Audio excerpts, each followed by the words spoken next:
All right, bullying in schools is a huge problem, and we've been talking about this for years. A new program allowing students to report bullying with a text message. It's called Tip Text, and it's absolutely free. And joining us to talk about the program and whether or not it will actually succeed in stopping bullying in schools is Corinne Gregory, the founder of SocialSmarts.com and author of Breaking the Bullying Culture. You know a thing or two about this topic. Good morning to you. Unfortunately, too much. Thanks for having me back. So this is really interesting. If a student sees or experiences bullying, it's all about confidentiality. They can send an anonymous text.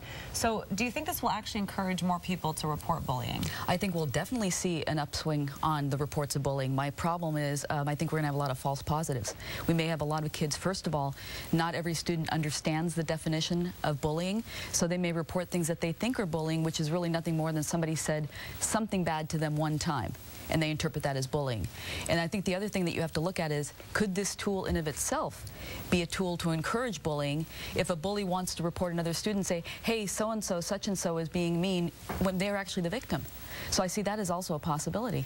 Okay, so on the other end of the phone, apparently a school staffer, and there would be immediate follow-up and documentation, but as we've seen in the past, school officials usually say, if we didn't see it, we can't do anything about it. So does it really change anything?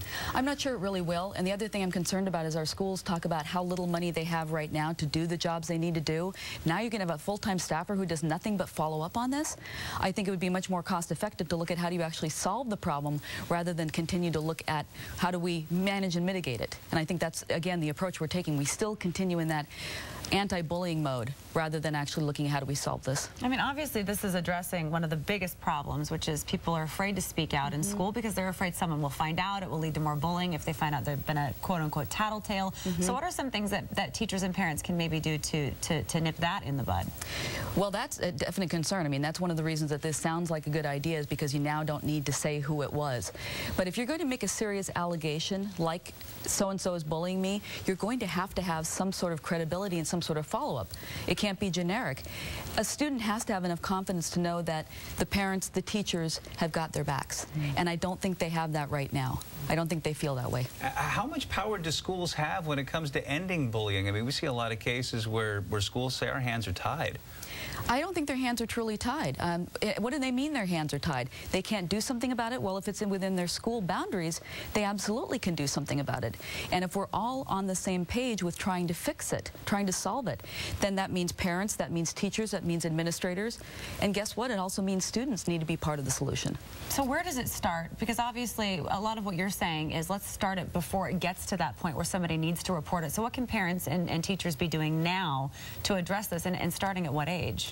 Well, what age is, you know, the moment the child comes to school and even before. Our children are not coming to school ideally equipped with the kind of social skills and character that they need to be successful in their interpersonal relationships and in school.